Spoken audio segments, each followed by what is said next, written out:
Yo, this your boy EC22, and this is the FairWeather Fan channel, man. Like always, like, subscribe, share with your mama. But most of all, leave comments because we want you to join this conversation. Y'all, guess what? We got a good show for you guys. We got some good things to talk about, but I can't do it by myself. That's why I got Coach and J-Dub. What's going on, fellas? Hey, what's up? What's up? Good to see you guys tonight. Always a good time. I know, EC, I know you got a full slate, so woo! Go ahead and get right on into it then. Man, listen. So for those of you who probably peer in, I did an earlier live video because I wanted to get some things out the way on the early video. And basically, it was a little segment called "Why We Love Sports," and that's like trying to keep politics and gambling away from sports. Politics, we get it. Like this is our place of where we come and get free from the world. The last thing we need to do is we have things like Stephen A. Smith now trying to venture into politics and having that bleed over into his day job. Like we don't need that. Keep that away from sports. We just want to fan out on our teams and just enjoy friendly or not so friendly competition. We want to keep it that way. And then gambling, listen. Y'all saw it last week, right? A couple of coaches, a couple of players, all got caught up in this FBI sting or ring, whatever, losing their jobs, affecting their team in the most immature way possible by getting themselves involved and trying to make more money when they already got money. I don't understand it. Come on. But J-Dub, you got anything to say to that, brother? Well, no, not much, because I think Shaquille O'Neal said it better than anybody can say it. All money ain't good money, and they're learning that lesson right now. And that's the exact same thing that Denzel told Jerry Jones. He said, all money ain't good money, Jerry. Mm-hmm. so I mean, you know, I hate it. It hurts my soul, just like the whole Tim Donaghy nonsense years ago hurt my soul. But I don't think you're ever going to completely get away from it. Somebody makes a bad decision, which leads to another bad decision, and all of a sudden you're in it with the mob and you're in trouble. And no. I mean, it's not good. It's not good. And I hope the fallout is quick and minimal. Right. It distracts. Now I do play fantasy football. I'm a current. I got 3 teams. All of them were paid, and I can say this. I've had my own fantasy football league, and I'm gonna tell you how weird this is. I'm gonna just tell you straight with you guys. Before I started getting in paid leagues, I enjoyed it. Watched it every single time. Always check my roster. Now I'm in these 3 leagues, and any paid league that I've ever been in, I just wasn't that much invested. And you would think for most people who put spending money in there be invested, but for me it was the opposite, right? Not this year, but the last 2 years, I started my own fantasy football league, and guess what, guys? I had no buy-in, but I dedicated $200 maximum that people can get from winning my league. It goes from $50 from winning the coming out number 1 on the draft. $50 if you're trending halfway through the season. $50 if your team actually was in the first place at the end of the season, and then $100 if you won the whole deal. You know what I'm saying? And sounds like my league. You know, but people were not invested in it because they didn't put money into it. But they're getting free money. So that was weird. So I kind of pulled away from that, man. But what it does for me, man, as when you're trying to watch a sport in just the fashion it is, but you got a player that got to get over and under, or a player that's got to get points, it's like you're not watching it the same way. Right. You know? Oh, no, 100%. So 100%, bro. So for those you guys out there who's been caught up in that, if you feel like that you didn't have enough money, please, I need you to take a look at my paycheck and see that you are good, sir. I'm gonna slide him a bill. J-Dub, I heard some amazing things happen this weekend, man, brother. Who would explain to us this young lady right here? Yeah, man, couldn't be prouder. She's come a long way for a girl who just started something off a whim 7 months ago. Yeah. She's taking it more serious. She's going to more practices. If I could just get her to do a little more dry land training, some more weight training, the coach has it. It starts regardless whether she wants to or not next year. Yeah. But no, she turned a corner. Her turns are good. Her dives are good. So the meet this weekend, she killed it. Awesome. Times increased. Way to go, Nora. Yeah. She swam long, she swam short. She did a 500 free, which I don't know if y'all have ever tried to swim for real, but 25 yards and I am gassed. I've seen it. It didn't look fun. Yeah. So yeah, she's an 8th grader, so she's 1 second away from being eligible for state this year, and it's not till March. So she's got several more meets to go and several more trainings to go. But just phenomenal meet all the way around. All the swimmers did very well. It was a good meet. But the fact that she did the 500 and then she turned around and did a 200 back in the same day, and still had 2 or 3 sprints. They asked her to be on a relay because her favorite is back, so she's kind of turning into a back specialist. But I think she's leaning now towards butterfly because she got so many compliments on it this year. Again, I'm learning as I go. I was never a swimmer. I don't even know any swimmers, but for lack of a better way to put it, on a good butterfly, your butt pops out of the water on every stroke. It's part of the motion. Right. And that's when the swimmer's getting stronger, is when that happens on every stroke. And she did a 50-yard fly where it was up every time. So that means her motion was good. All the coaches commented. There was even coaches from other teams that knew that she had just started. So great all the way around. The sky's the limit. The training we did this summer, just in general, has helped her. So we're going to keep all that up. That's what. So those of you who are just now jumping and joining us in the FairWeather Fan Channel, man, first of all, we thank you, appreciate your support by jumping into us. But if you're confused what we're talking about, Nora Wayne, that is Jason Wayne, or J-Dub's daughter. She's a Jewish woman, man, so he's been doing a great job. So just bring the context to it. The one thing I love about what the FairWeather Fan Podcast, or YouTube channel, I should say, this podcast YouTube channel is about, is highlighting those unsung heroes, right? And so if Nora goes off to be, an Olympic swimmer and got all this fanfare behind her, right? Obviously, Dad is going to come in the picture, right? Dad's going to be there, shining bright, right? But whoever her youth coach is right now, those people don't necessarily get the shine, right? Come on. And they are phenomenal. They are great. We couldn't love them more. You can, and we gotta highlight those people, right? So if you have a kid that's in youth sports or AAU, man, please understand that a lot of these guys, they don't get paid no money to do it. The money that you put into it that just helped to advance the program, right? They're not getting extra check, and they do it out of pure passion, right? Even the parents of those kids who are jumping in as coaches, right? They're taking, not only are they putting money, but they're investing their time. Like J-Dub just got back from this long break that he needed for his kids in football, right?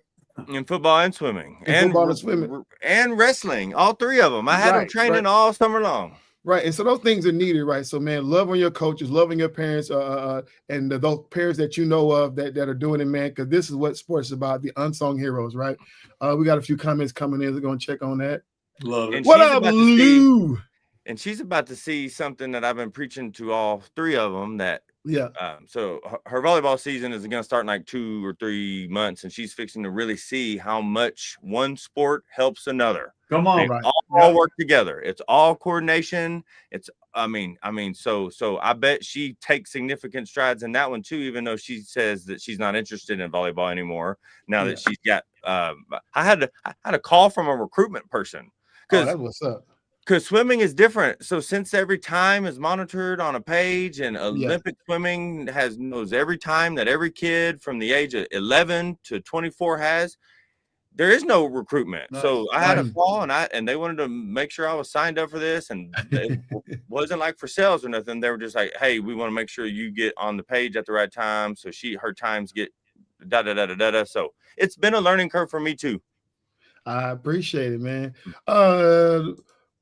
Robert, brother, what's been up, man? I haven't seen you in a while, man. But hey, man, we got to get together. And if you're talking about sports, we got to get on them ivories, those dominoes, because that is a man's sport right there. Some trash talking. So, hey, man, let's get at it, brother. Appreciate you for joining the show. Man, D-Way, what did we watch last night? Oh, Talk about gosh. It. Hey, wait, time out. Oh, my gosh.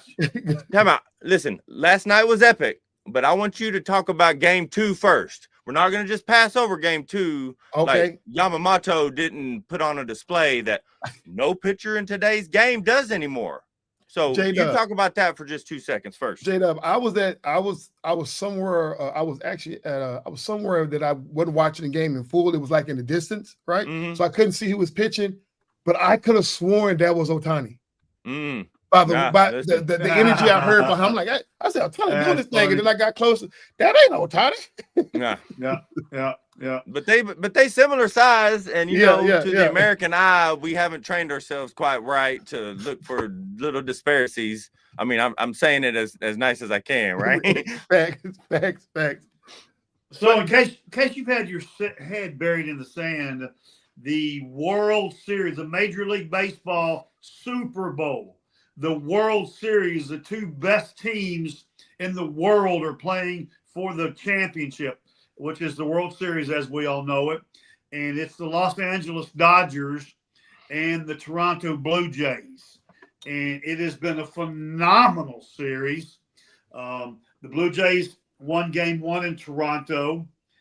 Game 2 in Toronto. Wait. G-Way. They didn't just win game 1. Okay. They beat the dog you knew. Yeah. In one inning. That sixth inning was a monster, son. What, 9 runs in 1 inning? Yeah. You know, it's funny because as a spectator, as a fan, as we are of all sports, you know, we look at the margin of victories. And here's why I think it's interesting. Those professionals, those guys that do it for a living, those guys that do it at the highest level, the Freddie Freemans and the Mookie Betts, the Shohei Ohtanis, they look at we won or we lost.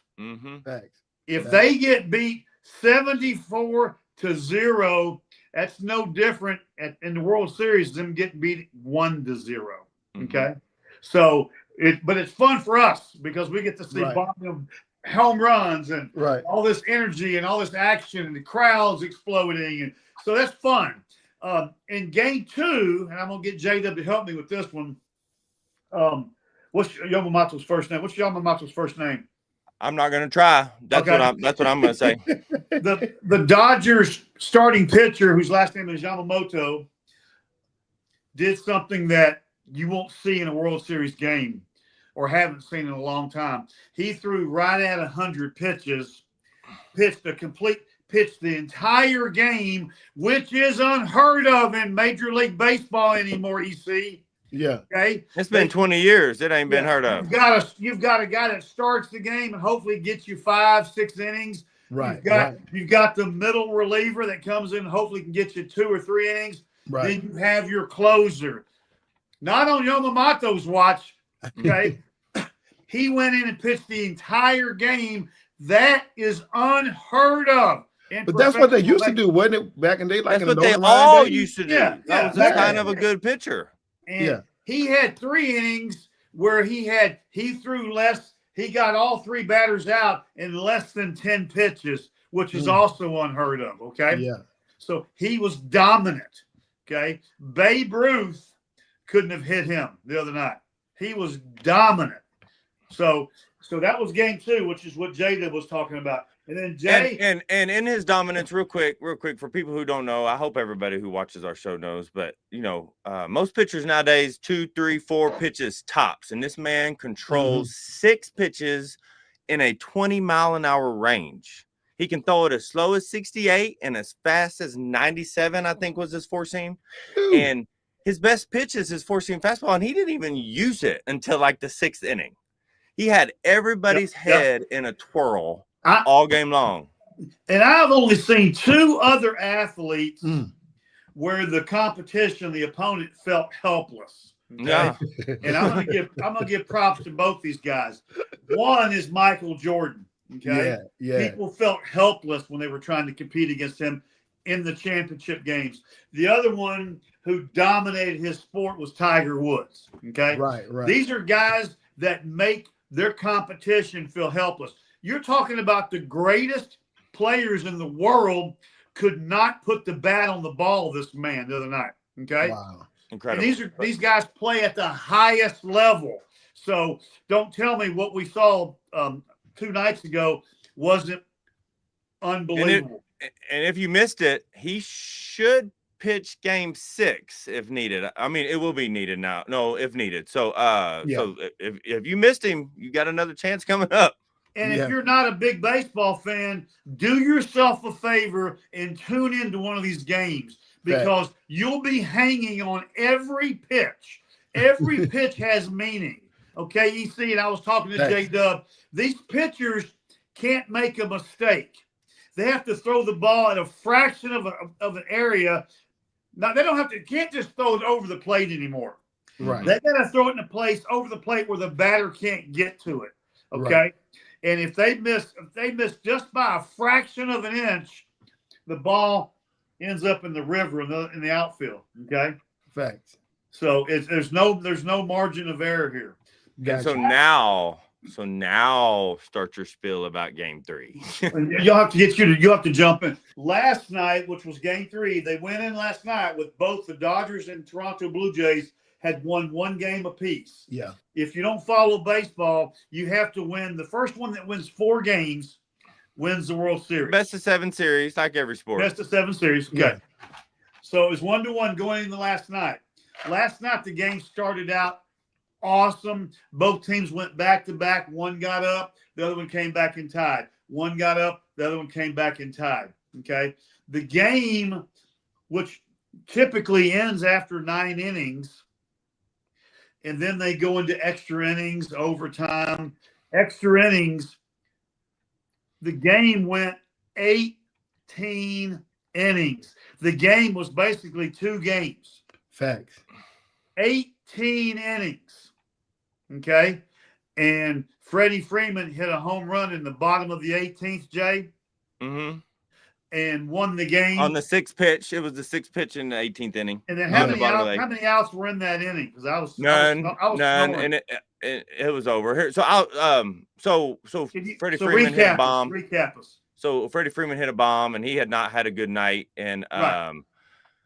So real quick, we got to mention 2 things so we can have a real conversation. First of all, Shohei Ohtani, we say it every time. He is absolutely ridiculous. Who goes 4 for 4 with 12 bases and then is intentionally walked 5 times? That's ridiculous. That's the most. He was on base 9 times in a World Series game, which may or may not affect his night tonight. But when they got to the 18th inning, and we're going to go kind of backwards a little bit, the stars of the night, the stars of the night for me all day long were the 2 relief pitchers. Yeah. You get to the bullpen that night, and your name is on the bottom of the list. You don't expect to play. Right. And then all of a sudden, you're the last man out of the bullpen, and there's nobody behind you. I can't even imagine what those 2 guys felt like. I mean, because even if you screw up, you got to be there. You got to own it every moment.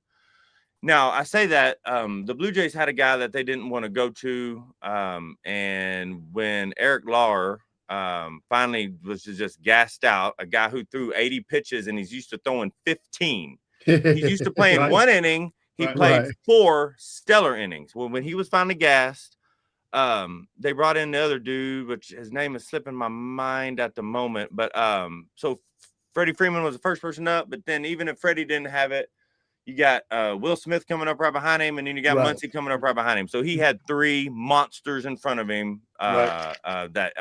He was destined for failure at that point. But Eric Lauer and Will Klein are the stars of the night. You got Will Klein, and he only played in game 1. He ain't played all postseason. And he comes in with this massive amount of control, this massive amount of confidence, and he gives you 4 stellar innings. I mean, phenomenal innings.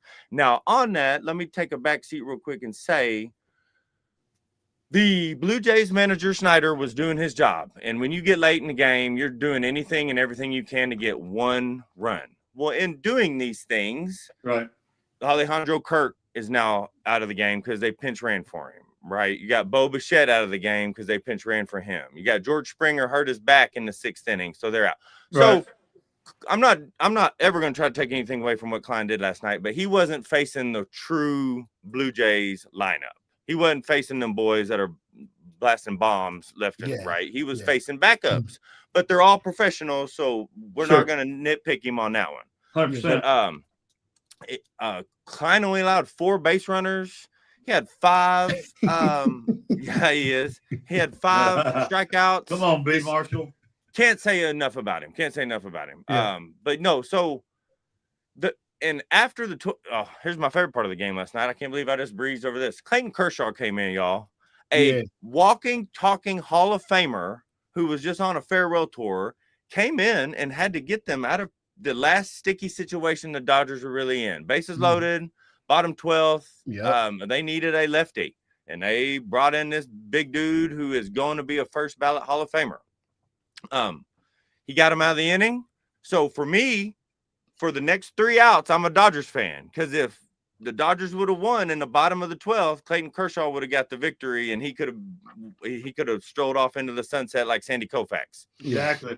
So I'm gonna say that, and because those who may watch highlight news and stuff like that, everything that J-Dub just explained to you wasn't what you saw on ESPN or Fox, whatever, right? What you saw on Fox was the Shohei Ohtani, right? The getting on base 9 times, 3 home runs in the game, right? You saw all that.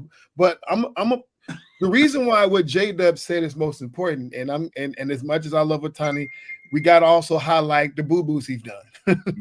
Whatever. Specifically in the 9th inning. First of all, you just out of respect, you should have hit a home run and walk off in the 9th inning. But you get on base. You get on base, and then you go too early to steal, giving us an out we didn't need. Which caused us to have to go 9 extra innings. And it wouldn't have helped. It didn't help. Right. I'd rather you try that from second to third or from third to home, but from first. And the way you did it is like, bro, it's like, go back. You had enough time to go back, but I guess he felt like he can outrun the ball. I guess he's feeling invincible. Then he's sitting there looking like, and you could tell the facial expression. He's like, dang, I effed up pretty bad. I should have, but they calling a review. They're like, that ain't gonna do nothing, bro. Like you screwed up, bro. So and it's crazy. There was so much that happened that we forget that that Cyclops and the 6'8" hippie had a good game between the two of them for the whole first 6-7 innings. Right? They did their thing. The last thing I want to mention that really stood out to me is I was talking to Coach about this earlier because I'd never seen this. First of all, so if you run out of bullpen in the playoffs, your first option is to ask your starter tomorrow if they want to play.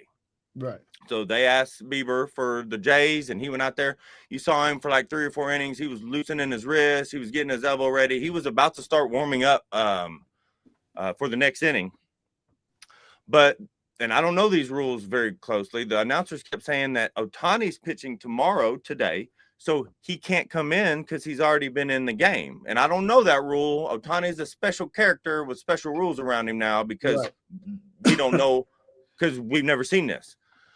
So in the 16th inning, this is I'm getting to my point, I promise. Then 16th inning, Yamamoto's translator just went up to the manager of the Dodgers and said something, and the announcer started talking about it. Well, in the bottom of the 18th inning, Yamamoto was warming up in the bullpen. Okay. So the willingness to pitch in relief after you just threw 100 pitches in a 9-inning game 2 days earlier it says a lot about who he is. It says a lot about him wanting to win a championship. And furthermore, I can't imagine what that would have been like trying to face Yamamoto in the 19th inning, after you've been worn down by everybody else. Yeah. So it was a good game. It was exciting. There were errors. There were base running fallacies. It was the game of missed opportunities. Yeah. But the only other thing I saw today, which blows my mind, the last time there was an 18-inning World Series game was the Dodgers and the Red Sox in 2018. And the national anthem singer was the same guy who sang the national anthem last night, Brad Paisley. The last 2 18-inning games were sung by Brad Paisley. So what's up? For all I can hope for is, can we keep him off the mic during World Series from now on?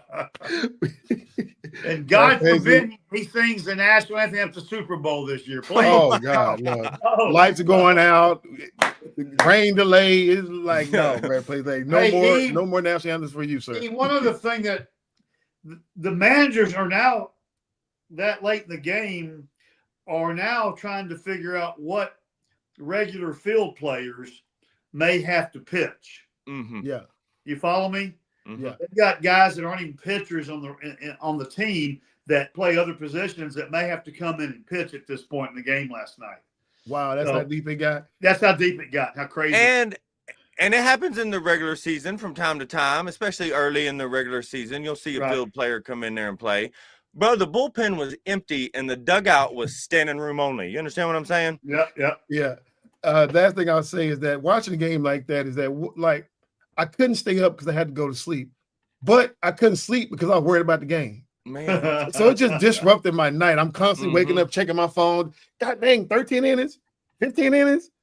Finally, it's over with. You know, it's like, that's crazy, but that's what happened. You love it just for 6 hours. Wow, that's crazy, but it is what it is, right?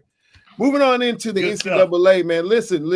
We got to talk about it. There's so much. First of all, we're at that point in college to where now we're about to see some good games and some knocking off the rankings, because right now we got some – I'm not going to fuss about my rankings, even though I want to, but we got some 2-loss teams that are in the rankings, but now we're in conference play. And so some of those 3-loss teams are getting fallen off. So, the SEC got 9 teams in, but I'm not going to trip, even though I had to highlight it. They won't be there eventually. But they won't be there in the next couple of weeks, whatever. So that's going to happen, right? Right. It is what it is. But we want to highlight this right here. There has been a lot going on with all these coaches. It's a lot of jobs. So if you're a coach, get your resume ready. Sign us up. Hey, if you're not a coach, throw your name in the hat. They can fire us halfway through the season, and we'll take that $53 million right now. Buyout. I think that J-Dub could be a really good special teams coordinator. I think he'd be a great defensive coordinator, and I'd be a good offense coordinator. Let's go do this thing. Yeah, I want to be a coach. I split 50. I split 50. You want the offensive coordinator position? Huh? What I want coaching. I want the head coaching. Oh, okay. I want the head coaching. You gotta get your twin brother in. I thought get your twin brother in. No. We don't let him do his thing. I know you stay little league, sir. I want to do the big one. Yes, sir. That's fun. But D-Way, hold up real quick. Go ahead and talk about it, because there was this. There are some monster. We're in the middle of the year. There are some monster big name college NCAA head coaching positions that are open right this second. That's why he said get your resume together. Right. Okay. Let me name a few. The Florida job, Florida Gators, is open. The LSU Tigers is open. The Virginia Tech job is open. The Penn State Nittany Lion job is open. The Oklahoma State job in Stillwater is open. Yeah. The Stanford Cardinals job out in California is open. Y'all help me, guys. I'm running out of gas. There's about. You did say Colorado State, right? Colorado State job. Thank you. The Colorado State Rams job is open. Those are some of the bigger, more attractive jobs, and there'll be more. Oh, and here's the deal: when you're paying head coaches of major Division I programs the money you're paying them, millions and millions of dollars, and you can't put a winning product on the field in 2 years, you're probably going to come home after practice and see a for sale sign in your front yard. Okay. Hey, reality bites, but that's what it is. Okay. And Brian Kelly, who has been the coach at LSU for the last 3 years, I'm going to go ahead and say it. He showed his butt on national television. The Aggies embarrassed LSU, and Brian Kelly embarrassed Tiger Nation on national television. Okay. He was MFing his assistant coaches all night long. Yeah. And, we can all read lips. Right. Okay. If you want to treat your assistant coaches like that behind closed doors, you have all rights, because nobody knows. But when you're in the national spotlight and you're cussing and you're berating and you're humiliating another man that's trying to help you be successful, I'm out. Brian, I told everyone that you would be fired in 24 hours after that game. And for once in my life, I was right. Okay, Brian, You need to go. And LSU got rid of you. They sent you and your $53 million buyout gone. Okay. Can I play devil's advocate? Come on, EC. Just for a second, J-Dub. Now, the rumors were that he already knew this was coming down the pipe. Yes. So, I mean, you get fired. I mean, in true fired fashion, sometimes JW got to kick over a few tables and you lost your filter on the way to the football game. Yeah, you should have told me to leave today. You can't tell me I'm going to get fired and have me go out there and coach a game. I'm sorry. But to Coach D-Wade point, saying there is a little maturity that have to take place, right? Right. I call it class. Yeah, that's the good word. Say you got to be classy. Okay. But hey, here's the crazy thing about the whole thing. I didn't say it. Ooh. Thank you, Z-Man. Z-Man coming in hot. Stand Brian Kelly. Never a fit LSU from the start. So overrated. Yes, sir. Right. I'm already hearing. This is gonna blow y'all's mind. That Brian Kelly's name is being tossed around in the Florida Gator Nation. Yep. Check it out, D-Wade. Not just Florida, but there are a lot of teams that are interested in Brian Kelly. Oh, the Arkansas's job's open. That's another one. Now, obviously, he's not going to go to those powerhouses, right? But he's going to go to like some of those low market teams, whatever. That people really need some type of kick in the butt. Right. But it just is what it is. I forget which coach that was. It was the coach of who was that made a comment about his finals. One of the current coaches that used to coach LSU, and he just basically said, he was a little bit of disenchanted about all the firings, and I forget who that coach was, but he said like this is, and it went viral. Like this is the world we live in now, when you can have some people don't like Brian, some people do like Coach Kelly, right? For those people who like Coach Kelly, they think it's a little bit unfair to be even though they didn't. I mean, in the SEC, you can't lose 3 games, right? But they have a winning record, so what's the point of firing at this point of the season, right? But that's the world you live in right now. AI is taking over. AI is gotten people all in their feelings, whatever. The standard for the SEC is great, right? And somebody's got to be a bottom feeder, right? If y'all got to play each other, so everybody ain't gonna have a perfect record, right? So the comment that he heard when he was in LSU, and I forget the name of this guy, this coach. He's a coach that's coaching a big school right now. Somebody in the chat, if you know who it is, y'all let me know. But he said that the word on the street is when you step in the LSU campus and you get your office, they said this is not your office. Like that's the thing. Oh, okay. This ain't your office. You just here. You just written. Yeah, you're renting some space for. So LSU, they said that's the energy around that school. Nobody's coming there to stay, right? So that I don't know. JW, you got something to add? No, I mean, again, that is LSU's culture, right? I mean, because I don't know how much time y'all spent in Baton Rouge, but there's not much to enjoy except the LSU campus. So, again, I agree with you on part of that. I'm not a Brian Kelly fan. I haven't ever been a Brian Kelly fan, but I was talking to Coach about this too. I don't always necessarily understand the firing of the coach midway through the season, right? I don't know what that helps you but anyway, it's done. LSU's out essentially, and A&M marches on. But how about the Aggies in the last 4 games? 0 sacks given up, 18 sacks delivered. Come on, bruh. The only thing that sucks for them is since Vandy beat Missouri, then technically they're not going to be the team to go up in Missouri, but they're still a good squad. Don't get me wrong, but you like to be that team that goes in there when they haven't been losing. Yeah. I mean, they've got 3 big tough games. We got Missouri, South Carolina, then they go to Austin to play Arch Manning in that bunch, and so we'll see. Ed Orage, man, is that who you're talking about? But so. Eric, if this is who you're talking about, no, this is not the guy I was talking. This is Z-Man. Okay. This is Z-Man saying should be get ready to coach again, but this is not the guy that I was talking about. Okay. But no. But what were you about to say about him anyway? I was going to say he's different than most people who coach at LSU because he was LSU to his core. He's from there. He bleeds purple and gold. Even when they fired him, he's still bleeding purple and gold right now. Yep.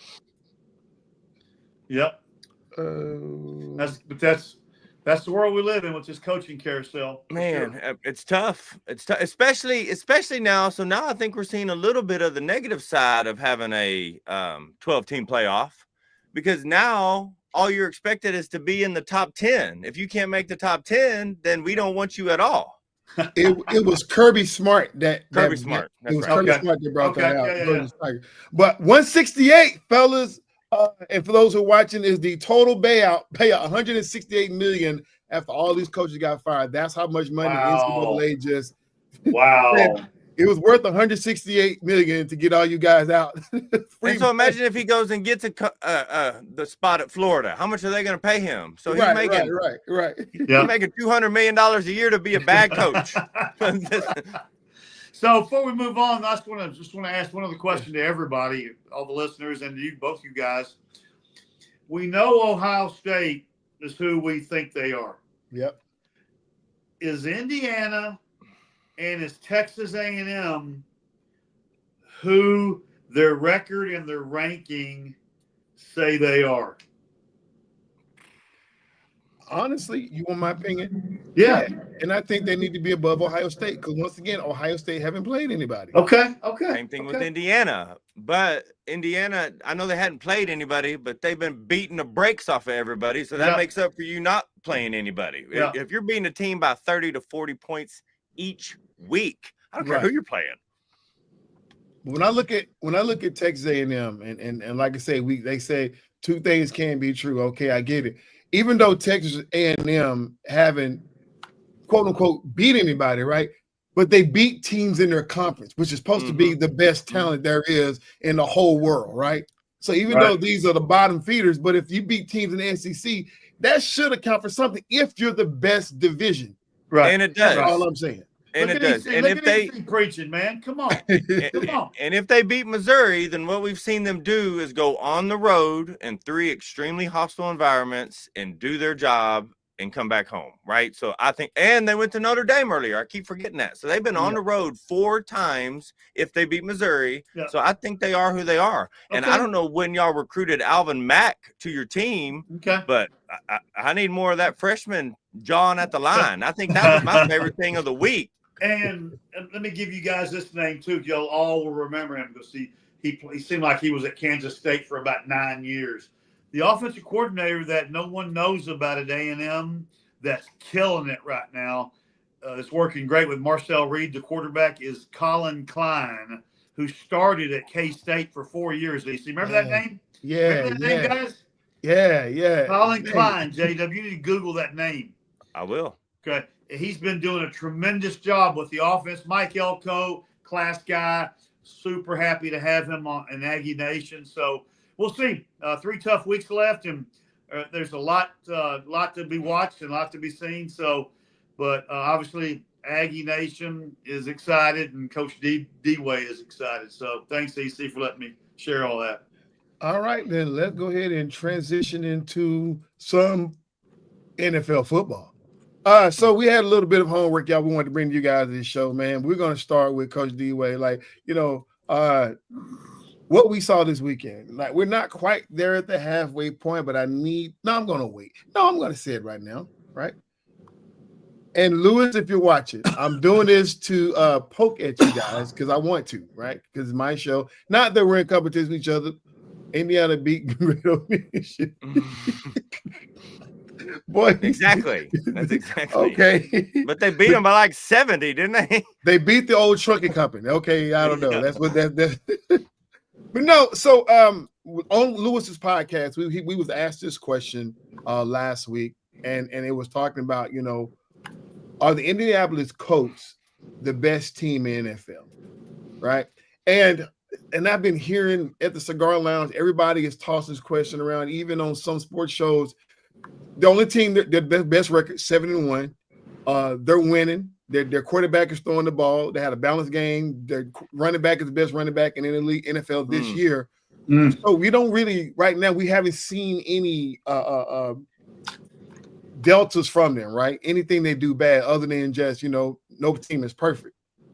But however, when I asked that question in the panel, I was the only one that says you are what your records say you are. If you're the best team, then you're the best team. I got a little clapback by bringing up teams like particularly Kansas City Chiefs, and Mahomes is going to get it turned on. Well, he's going to get turned on, but right now the Kansas City Chiefs are still a 3-loss team, and Indianapolis is not one. So I just want to bring that conversation over here. Is like agree or disagree with that. That the Indianapolis Colts are not the best team. They are not the best team. They are certainly right there. I'm not ready to say Daniel Jones is the quarterback of the best team in the NFL. Right? New city, new O-line, new person. I get it, and I'm cheering for you. I'm not necessarily a Colts fan, but I'm cheering for him to have a re-emergence. But it's hard to argue. But to your point, it is hard to argue with 7-1. I mean, they're so good that they're now giving us side stories. That's how you can tell when a team is really good. If they give you side stories about the cheerleader sign language into the audience, that's a good team. Because if it's a bad team, they know nobody's watching to give them a side story. Right. So they're certainly there. I think Detroit is the team that I would not want to play right now when it mattered. But Indianapolis is certainly right there. New England, Indianapolis, probably hand in hand in the AFC. Yeah. It's like we got Brady and Manning all over again. Right. But I don't think I could argue against you that they are the best team, because man, you are what your record says you are. You know what I mean? Yeah. D-Way, you got anything to add, or you want to move on? No. So the problem with the Colts, and it's not a problem, but most people haven't got to see them play yet. They're not on TV that much. Mm-mm. So I want to see them play. But you're 7-1, is that what you guys said? Yes, sir. Okay. So I saw you guys tell me you're 8 weeks in to a 17-game schedule. Right. You have 1 loss. Yeah. Okay. I'm a fan. I'm a believer. Yeah. So that's and they're the number 1 team in offense too, right? They're averaging like 33 points a game, and they have a fairly good defense. But again, they're the best team based on record. But I would rather play them than some other teams when the playoffs start. Yep. So this is what we've all talked about. This will be the last thing I say about this. Okay. Okay. And we've all talked about it, and we all understand it. We all agree.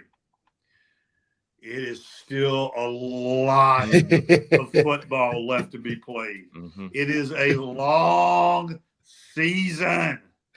Yeah. Okay. And there's a lot of teams that you're going, oh my gosh, what happened to them? Or what happened to them? Or why aren't they? Let's talk again in about 7 or 8 weeks. Mm-hmm. Say less. Yeah. Say less. Speaking of that, let's go ahead and bring you up first, Coach D-Way.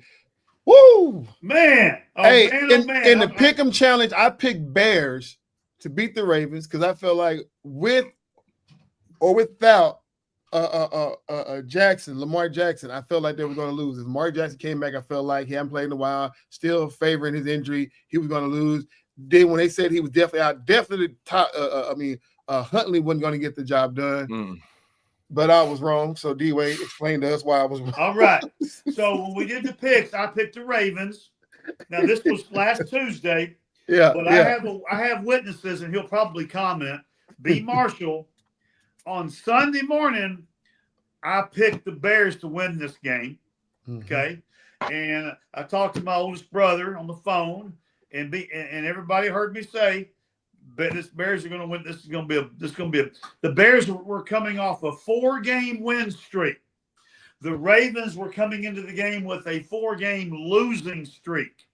The Bears had all the momentum, everything. Caleb Williams and Ben Johnson are clicking. They've gotten on the same page. Things are going good, but Tyler Huntley had something else to say about it, guys. Yeah, he did. Okay. It was a great game. Both quarterbacks, Caleb and Tyler, both played really well. Tyler's a third-string quarterback. Lamar's the guy. Cooper Rush is the backup.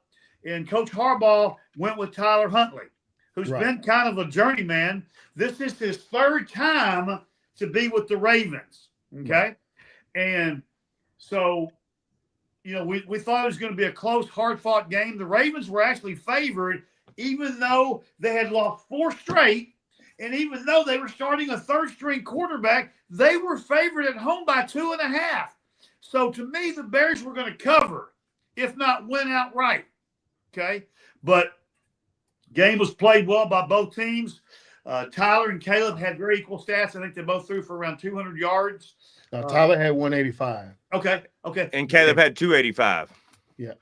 So let me chime in real quick because I want you to come back. So I didn't watch this game, and I specifically didn't watch any highlights because I knew it was yours and I wanted to hear what you had to say. Okay. So as you're talking, I'm sitting here looking at the box score, not only the personal box score, but the team box score. Bruh, if you didn't watch the game or you didn't see the score, you would think Chicago won easily.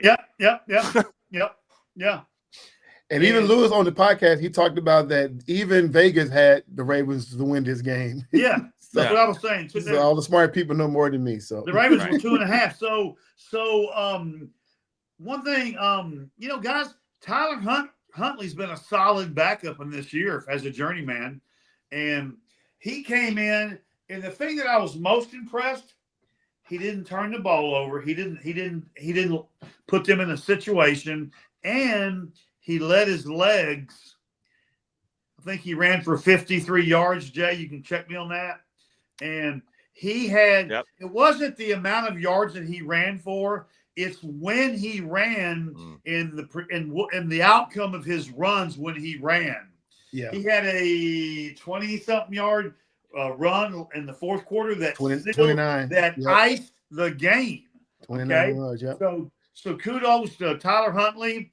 I'm a monster John Harbaugh fan. It's interesting that none of us said anything about our boy King Henry.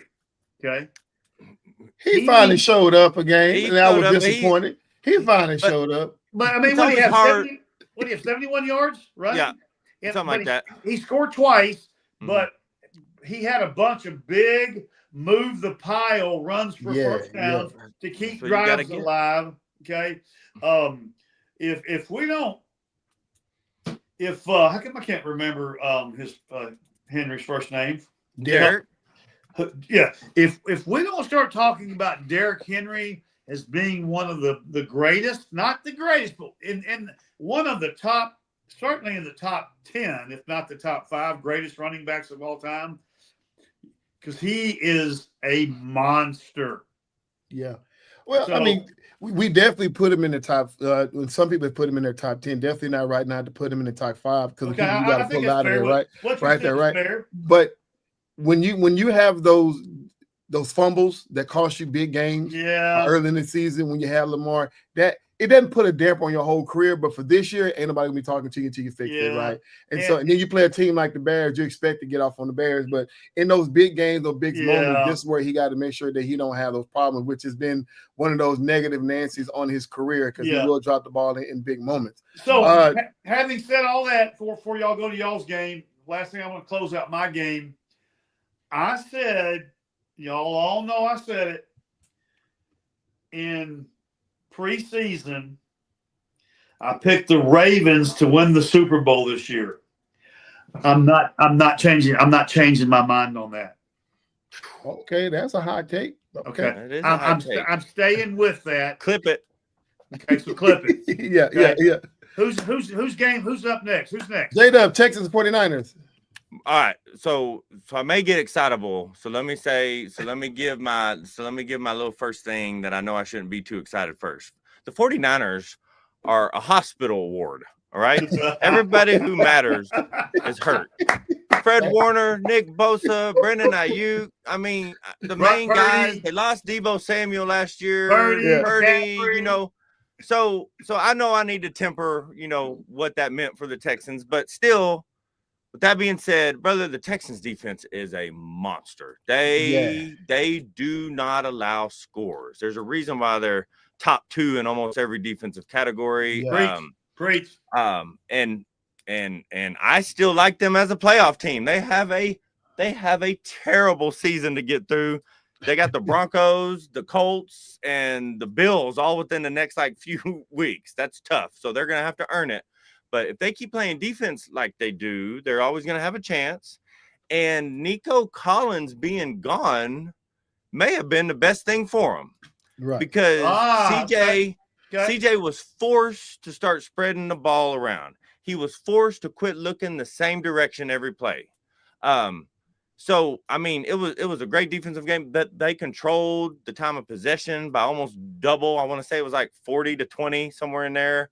He had the one interception early, which didn't really matter, but man, the Texans look good, and they're every bit as good as some of the teams that are sitting at like 5-3 right now, for sure. They've just not been able to close games. And I think DeMarco Ryan said it after the game. He said something like, they've had good starts to a bunch of games, but this was the first time they finished it all the way out. But let me come back to my original statement. It's easy to finish it out when the other offense can't move the ball because everybody's hurt. But good victory, good solid game. I was happy to see them because up here in Montana, the games they like to show us are Seattle, Denver, and the 49ers. So I'm always interested in seeing who those three teams are playing. Well, they happen to be playing my Texans, so I was like, that's my game. But again, it was a good victory. They got a monster of a schedule coming up still, but they got Xavier Hutchinson, Jalen Noel, both had good solid games. I think they had 5 or 6 receptions apiece. So it's nice to see him spreading the ball to the rookie or the youngsters and letting them get more confidence. Then hopefully 9 different receivers. Nine different. He spread it around big time. He targeted 10, but hit 9 of them. So that's crazy. So when Nico comes back, maybe when Nico starts getting the double team, CJ has with these games, and I think Nico's out for one more. Maybe with these games, CJ has grown a trust with a couple more players, and Dalton Schultz, another tight end. I'm gonna add that to my conversation next week. Is always there. He's a threat. He's a good blocker. So it was a good game. I enjoyed it. Nice. Just a quick question about this game, about the Texans. You mentioned about their defense, right? And briefly, or how long you need to take, with them having a top-rated defense and what we know what this offense can do, right? Because they don't have the injuries all the injuries that the 49ers have, right? Correct. Why they're not as explosive? Is this the sophomore or junior slump of CJ Stroud or what? So and I'm so I don't know the offensive coordinator's name, but there were times during the game that I thought they were being too conservative, right? You're being so conservative on 1st and 2nd down. Now all of a sudden you put CJ in. He had a bunch of 3rd and 7s, a bunch of 3rd and 8s that he had to, either get that whole yard. I think they went for it on 4th a couple of times too, but I think it's play calling because CJ isn't. So CJ's that perfect guy who can scramble but doesn't scramble, right? He's very Patrick Mahomes-ish. I'm not saying he's Patrick Mahomes in that regard, though. Scrambles when he needs to, but he's not looking to run. So I don't think it's a sophomore slump as much as they haven't figured out the calls. And I'm not even throwing shade. They're just still filling each other out and seeing which ones work more often and which ones don't. But again, if all your calls are going through Nico, then you become one-dimensional. Defenses start helping to that side. I think last week, man, somebody can fact check me, but I think Nico had 22 targets last week. That's just tough to do, and it's been like that for most the year. Right. So here I'm gonna try to see how many he's got total, but as long as he can spread the ball around, maybe that'll open up the playbook for the offensive coordinator, and maybe the offensive coordinator and CJ can get on a good vibe with each other. And I think the sky's the limit. I don't think they've even touched what they're capable of on offense. He had 10 targets last week when they played against the Seahawks. Okay. So I was off. My bad on that one. I'm not off very often. But he's got twice as many as the second place wide receiver. Now, Dalton Schultz is 40 because he's always going to be an outlet. He's always going to have elevated numbers. But you got to get them other guys involved. You have to get those numbers up. And Nico is good. He ain't Randy Moss and Megatron good, though, right? You got to spread the ball. Right, and I'm gonna dive into that more when we get into that Cowboy game because there's something specific I want to talk about to what you just said. But Jets and Bengals, y'all, this game was simple for me, right? First of all, I love sports and I love competition, right? And for those who live in certain regions, you don't get certain games. I'm sorry, but you can also get red zone where you can get 7 hours of red zone football. So you can get. I think they slipping him a paycheck, a red zone paycheck in the mail right now.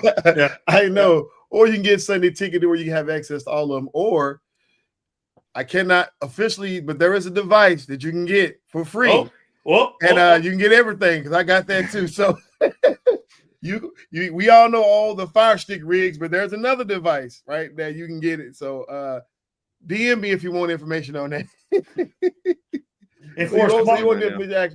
But I said all that to say, like, when you look at this game on the calendar, most people are like, interested, swipe left. Don't want to watch the game, right? You know, Jets haven't won a game. Bengals don't have their star player. They just gave up on they're just not a good team right now, right?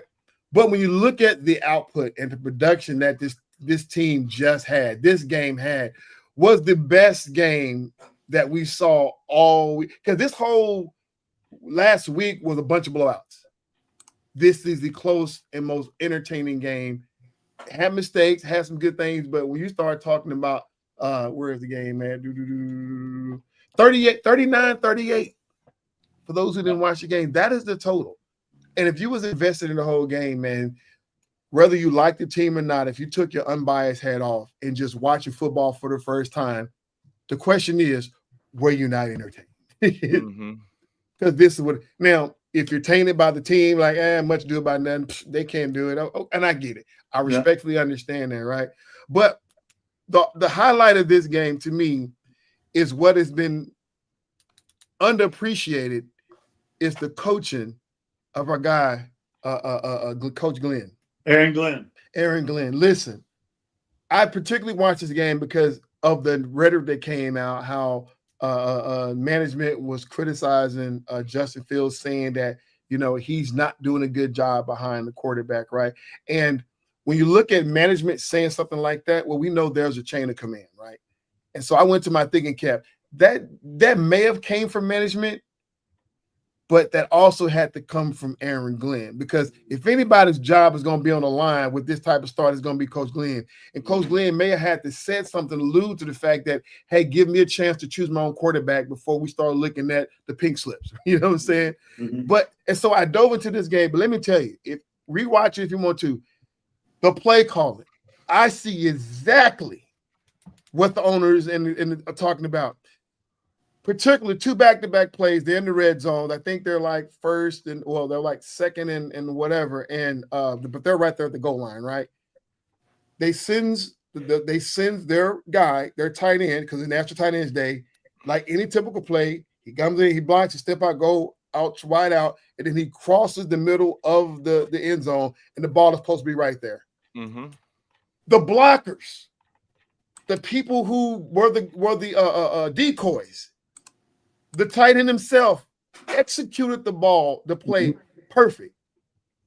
Why is that ball almost 4 feet over the tight end head going to the back of the end zone when it should be lowered towards his torso to the feet? And its catch rate is that far.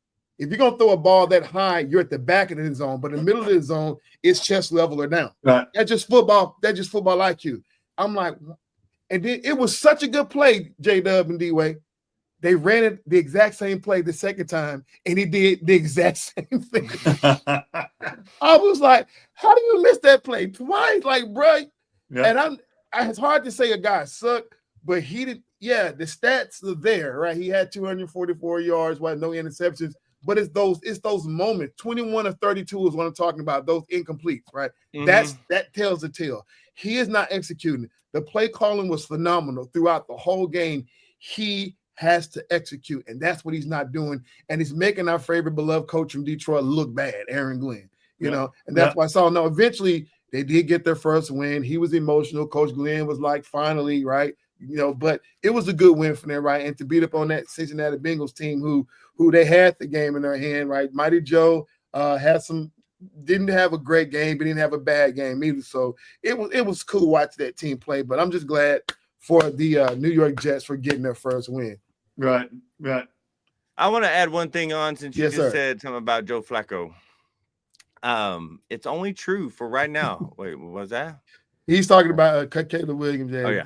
Yeah. It's only true right now, and I'd be curious to know if it's ever been true before in the history of the NFL. Joe Flacco, as of today, it won't be true next weekend probably, is the leading passer for both the Bengals and the Browns.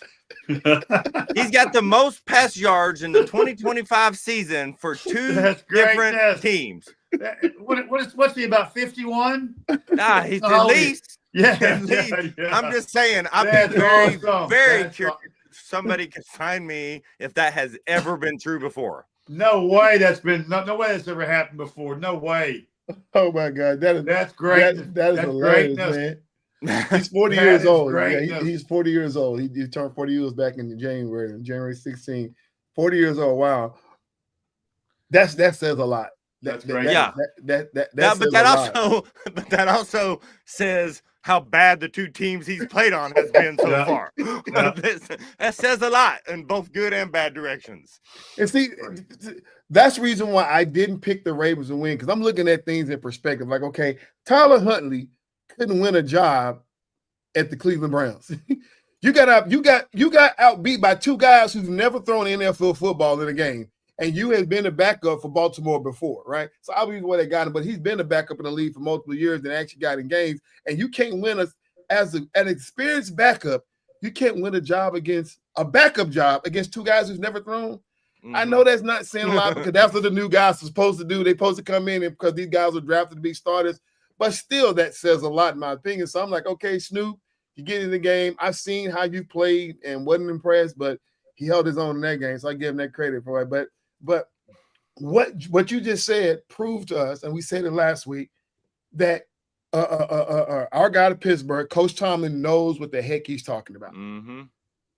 Why he making it coming? Why he's trolling over with the Browns and with the Bengals? That he said, hey, because I watch football. This guy is still relatively good. You know what I'm saying? Right. So it is what it is. So man, there you have it. Cowboys. All right, who wants to go first? Because I'm look. Cowboys or the Broncos, man. I watched every snap, unfortunately, of that game. And the only thing I want to say before y'all get rolling is there's something that stood out greatly to me. I'm sure y'all noticed it while y'all was watching it. Tony Romo and Jim Nantz mentioned multiple times that this is the best the Broncos have looked all year on offense. Yeah. This is the most first points the most points in the first half they scored since 2019. Yeah. What I hear when both of those statements were thrown around multiple times is how absolutely garbage the Dallas Cowboys defense really is. Mm-hmm. Every team should look like the best version of themselves on offense when they play Dallas. Right. There was a guard. I'm not going to be able to remember his name, Menendez or something. He went to some little Whitewater, Wisconsin college. I had to look it up. He was getting pancake blocks and opening gap shots 15, 20 yards down the field.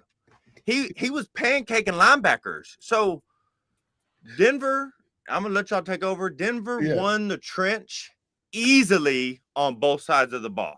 They could have staked a flag and buried a shovel right there. So all that and don't get me wrong, the Denver Broncos are a good team. They're a great team. They're the second best defense in the NFL right now, I believe, and they got a solid offense. But for the Cowboys to make them look as good as they made them look, man, I think that says more about the Cowboys than it does about the Broncos.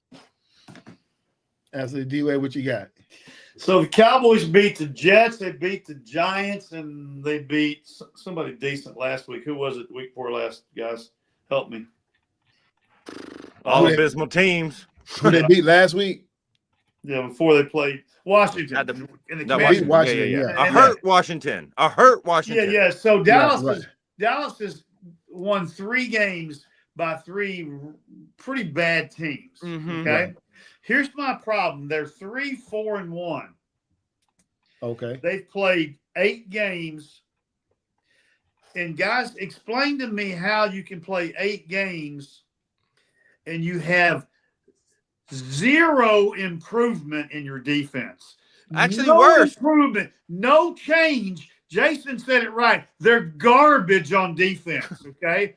So either you fire your defensive coordinator or you change your personnel. And Schottenheimer's cracking me up today. He's going, there's going to be some big changes. Not this week, but on our bye week, there's going to be a lot of things that's going to be changing. What are you going to change, bruh? Who do you got? Why haven't you already done it? Why haven't you already done all that so you can be competitive? They're awful defensively. Awful, EC. Yeah, they are. They are definitely. We're 8 games in, and nothing has changed. And it hurts a little bit more. EC, we're going to get all our comments in. You're going to be the main speaker on this one. It hurts a little bit more because their offense is playing so good. So good. So consistent. We don't need you to be the best defense. We don't need you to even be in the top 10. But can you find a happy spot around 15, 16, 17? That would be nice. I've watched teams that put up 30 and sometimes almost 40 points against the Cowboys, right? Defense. And then go out there prior to the Cowboys and since the Cowboys, but probably average no more than between 15 and 20 points. Yeah. That is a shame.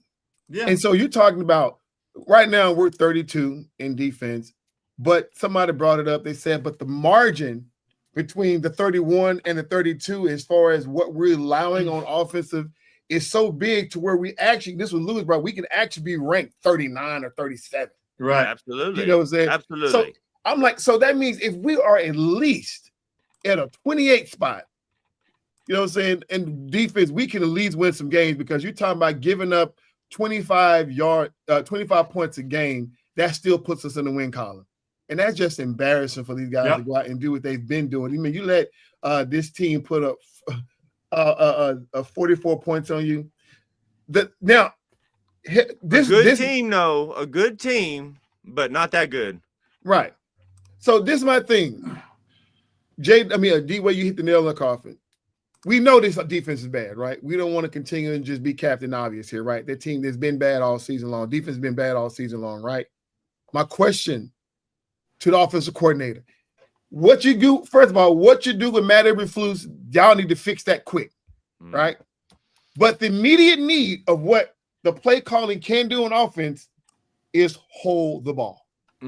I forgot what game we was watching Sunday night, but one team held the ball, I think, for at least 70% of the first half, right? So it can be done. Don't put your defense out there. You got a good running game. You got a good tight end game. You have no weakness in your offense. Slow the game down, right? I'm a big fan of score first, right? Especially when you get the ball, you know what I'm saying, on the second half. Cowboys had a good defense stop, interception. Broncos had the ball for it, got interception. Basically, just took that whole possession from them, and you get on the goal line, and then you kick a field goal. This is what that got to understand this. I don't care if CeeDee Lamb haven't called a pass within the last couple of innings, right? I mean, last couple of quarters. Yeah. You had a noticeable one-on-one with George Pickens and whoever that guy was over there. D-Way, the ball got to go that direction. Yeah. In the back shoulder fade. He had zero help. But Dak eyes never looked over that way, which means you never drew a defender that way that felt like they need to go rescue that guy. His all eyes was on CD to try to get him in the middle of the field, and it didn't work. That may have been his number one option out of the play calling to get CeeDee Lamb in the end zone. But as a QB, you got to understand the situation. We cannot come out with our bad defense with 3 because that changes nothing. If we put 7, that changes the game because the least we can do is go back and forth. But guess what? We got the edge because we got the ball coming out, you know what I'm saying, in the second half, and we can potentially go up by 2. You know what I'm saying? If we going back and forth. So go ahead, D-Way. I just want to say 2 things about and E, you're freaking spot on again as always. Y'all remember in late in the first half when Dallas had the ball, about a minute 55 to go, and they had it 2nd and 1 and 3rd and 1, and they couldn't get the 1 yard. And they had to punt, and then the Broncos went down and kicked a field goal. I thought that totally changed the entire game. Oh, absolutely. And then the interception, too, because you were in Aubrey's range, which is basically anywhere on the field. But so the end of the first half was really the end of the game because when they came out in the second half, it was 2 different teams. Yes. And then secondly, these what you're saying, EC, about you look up there and you got man coverage up top with Mickens, right? Yeah, George Pickens, Yeah, there are freshman and junior varsity quarterbacks at Flower Mountain High School, at Marcus High School, at Dallas South Oak Cliff High School that know to make that check up, make that throw. Right. Okay. So for Dak to miss that, and Dak has been freaking flawless this year. Right. But you can't miss that in that situation. And this goes back to the point that we talked about, was going to bring up about what J-Dub was talking about, the Houston Texans not having Nico Collins, right? This is the problem when you have high player starters, because now you got to get them involved, and it takes away from what you know to do as a quarterback. That's so good. I got to get CeeDee Lamb involved. Yes, George Pickens has been phenomenal while CeeDee Lamb is out. See, even though he came back last week and got some touchdown, but George Pickens still had a better game. We got to make this game a CeeDee Lamb game, and then it costs you the game, in my opinion. Yep. No, you're killing it. And to take that one step further, they got to spread it more. So CeeDee Lamb and Pickens had 14 targets between them. They had seven. Yeah. No, I'm sorry. They had 7 receptions between them. I think they had 19 targets total. The whole rest of the team had 16. Man, I get it. They are by far your best skill players, but dude, Luke Schoonmaker, I don't even know if I'm saying that right. He's a beast, huh? You talking about their tight ends? Yeah, he's a beast. Jalen can catch out of the backfield, so I would like that. I mean, again, I'm not harping on their offense because their offense has been legit. 24 points in a loss is still a good game offensively. Yeah. But when we come closer to December and we get into January, Dak is going to have to get more people involved, just like CJ. Yeah. It's interesting because, and I'm just using this as an example. I don't want to go into it, but, I was watching Aaron Rodgers the other night, even though they lost. I think his first 9 pass completions were to 9 different people. Okay. Yeah. And as a quarterback, when you can lock in as a quarterback, when you can lock into, I don't care who I'm throwing it to. I just want to make the right read and get the ball to the right, whoever that is. Right. Okay. That's the way I want to see Dak progress. And Dak's been great. And I hope Dak continues to be great. But Jay said that about touches when we're winning ball games. Yeah, nobody's right. Yeah. Right. 7-0. And Jay said that they scored 24 the other night. And guys, us three all know they could have realistically scored 34 the other night. Yeah, for sure. Oh, yeah. So if we get some, but it doesn't matter. We're going to have to score 94 to win these games because we can't stop anybody. Yeah, and it's sad because, like you said, when your defense is so bad and they put you in a very tough situation, now instead of being a quarterback or running back or receiver, now you actually be the gladiator, the champion. It's all on you. Dak coming out there and trying to play the way he played. You're not playing. See, Dak has never been, and I have to say that I love 1,000% how Cam Newton broke down game changer, game managers, right? And that doesn't mean that one is better than the other. It's simple in analysis. Dak is not a game changer, right? He can have game changer moments, right? Game to game, but his style of play is not that. We've seen it. Every time Dak tries to put on a Superman cape, he shows the whole world that you don't need kryptonite. You can just use some goddamn tap water and he's out, right? Because he's not that guy, right? But you put him in a bus driver role, a game manager, he does that well as the best of them, to where we also, even with this bad team, we're still considering him the best quarterback in the league this far, right? Even with a bad defense, right? That's what he does well. But all of a sudden now your defense has sucked. We got to get points quick, fast, and hurry. That's when you start throwing the interception. That's why J-Dub said the game was lost in the first half. Second half, they're trying to play catch up, and it's just not. Yeah. And so that's good. Hey, just a little side note, a little footnote for both of you guys. And this is free. I'm not going to charge off of this, okay? This Z-Man Z-Man said Dak needs to learn to use his stars to get the no-name players open. Yeah, 100%. Yeah, for sure. His stars got to buy into it, though, because we don't want to see no complaint on the sideline. I ain't getting the ball. No sideline raising hell because they thought they were open. They didn't get a pass on to them. That's not the way it works, okay? Here's a little footnote for you guys. I'm not going to charge you for this, okay? But you can use it, and you can tell people at the office this, okay? Do you know that the 2 longest tenures where you had 2 quarterbacks on the same team is Brett Favre and Aaron Rodgers those years? And you ready for this? Go ahead. Tony Romo and Dak Prescott.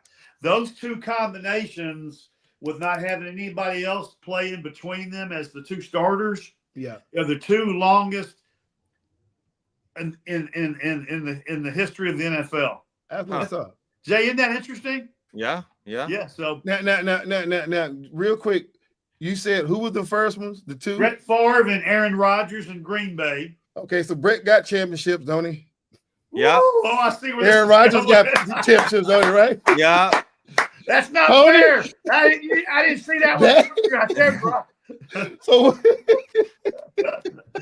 Yeah. I'm All I sorry. know is if I'm out on the sand, out in the middle of the recess field in the grass and the weeds, I want Romo as my quarterback, bro. I don't understand it because he ain't got no chips. I'm sorry. I'm No taking rings. I'm No taking rings. the old bread, not the new bread. It's but I'm an taking the interesting old stat, bread. though. It's Yeah, interesting. isn't that interesting stat, Jay? Isn't that interesting stat? So I'd be curious to take it one step further because you have Brett, Aaron, and now Jordan Love, 3 quarterbacks over 20 years, 25 years. Yeah. That's Yeah. cool. Yeah. Where the Cleveland have 25 quarterbacks per year, Yeah. right? And Hey. I'll tell you something. And Jordan Love is starting to make me a believer, man. He looks good, man. He looks Yeah, good. yeah. He looked good on Sunday night. I See, think he's got a horseshoe, golden horseshoe hanging out of the back of his booty, but because he made some throws the other night, just threw them up for grabs, and they ended up in Packers' hands. So That's what happens when you have a field full of weapons to use. You let them go get a chance sometimes. Yeah. And this will make our job as sportscasters and even just fans of the game so much fun because, you know, when we peer into the other leagues and what other teams are doing in the league and what our favorite teams are not doing, it's like the formula is out there, right? You got one, like you said, you got one team that only had 3 quarterbacks in 20 plus years. It's 92. Right. But then you got these other organizations that can't get it right. Right. But when you go down to the ownership, and that haven't changed, right? Like the arrogance behind it, say, you know what? I don't care what y'all say. My philosophy works. And there's nothing wrong with saying, you know what? Whoever's over there with Green Bay, hey, give us something. Can we go to some type of seminar or something? Give us something because our way ain't working. And that's what we're dealing with the Cowboys, right? Our owner just like his way, he just feel like his way works, and it's not working, but it's just arrogant. He wants to do it his way, and it is what it is, right? And I'm not gonna go in there and rant. Yeah, that's good. But the team I want to talk about before we get off is what I have on right now. I've been waiting to wear this hat for 2 years now, and I think I wore just one just for craps and giggles, right?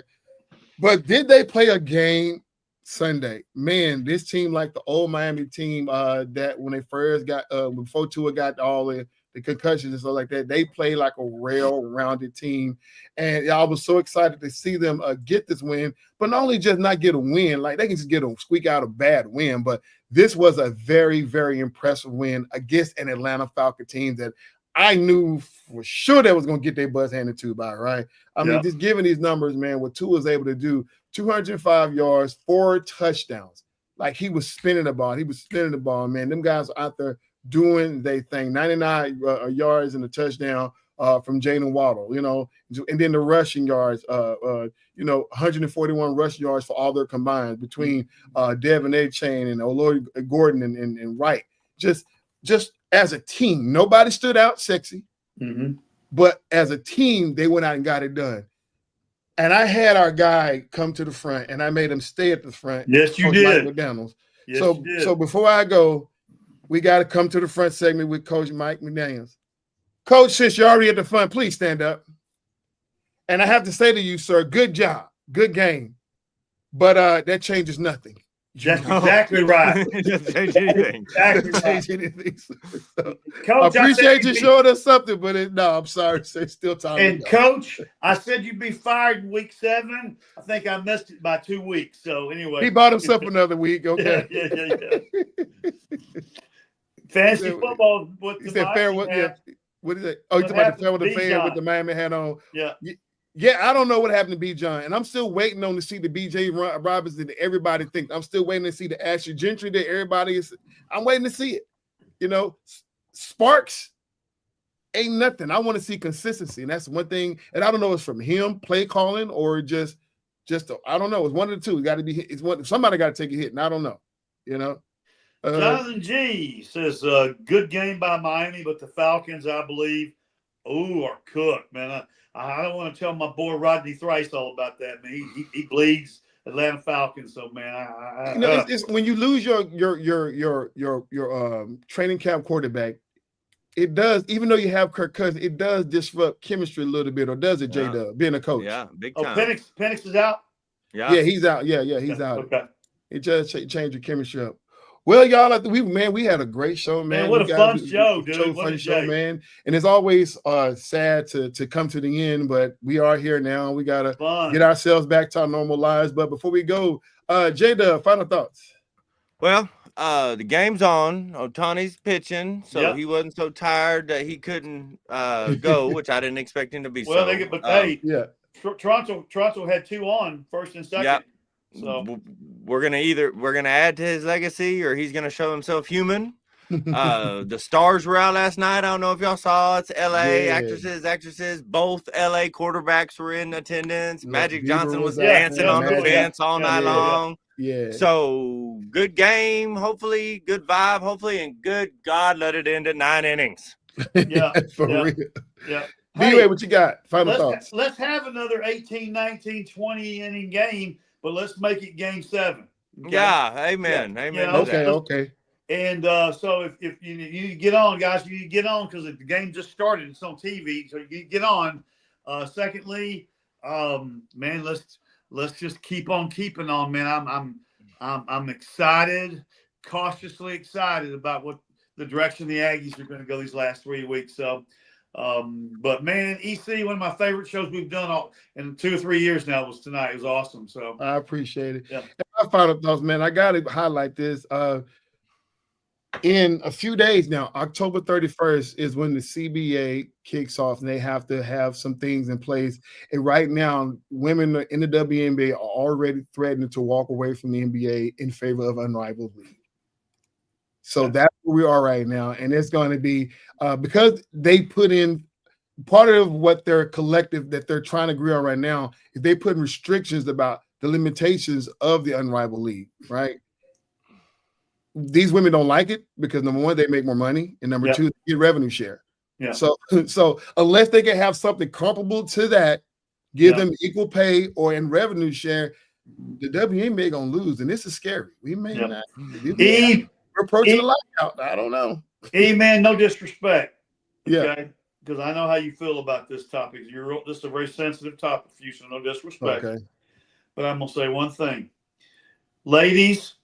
You do what you have to do. Yeah. Okay. You do what you think's best for you and your career and your families. Okay. Facts. Whatever that is. What is Jonathan G's comment? He was talking about today is a basic history of Emmitt Smith becoming an all-time leader in rusher in 2002. That's awesome. And then we missed Z-Man's comments and final thoughts. We were all taken away by a Hall of Fame jacket. We gave. Oh, he's mocking us. I ain't giving him no Hall of Fame jacket. He just gave us a little uppercut, man, right there. You see me. Oh, we didn't see this because we've been on, but Brandon gave us an update right here. He said they just walked Ohtani again. As they should have. Why Brandon. would you not? Why would you not? I would fire my manager if he wouldn't have walked him. I'm gonna take it one step further for everybody. They've walked Barry Bonds with bases loaded in regular season games. Yep. I remember that. If it's not the 9th inning or later, I'm walking Ohtani in playoff games with the bases loaded. Fact. You might as well. You don't want to lose that way, especially what this man can do. So yank one over the wall and score 4 on you. I'll give him 1. You know what I mean? Oh, man, y'all, man, it's been great, man. This has been your boy EC22 with Coach D-Way and J-Dub, man. This is the FairWeather Fan channel, man. Like always, like, subscribe, share, leave comments, but most of all, we want you to join this conversation. Y'all, it's been great. It's been fun. Join us next Tuesday at 6 p.m. Central Standard Time right here on Facebook and YouTube. And guess what? I'm going to try to start things on TikTok, because that's where it is. I got to see how to make that work. But looking forward for us to in the future for us to put some of our short reels on TikTok and just be looking for that. All right. To the fellas, for all you are watching, man, we appreciate everything. And guess what? We are what I'm doing.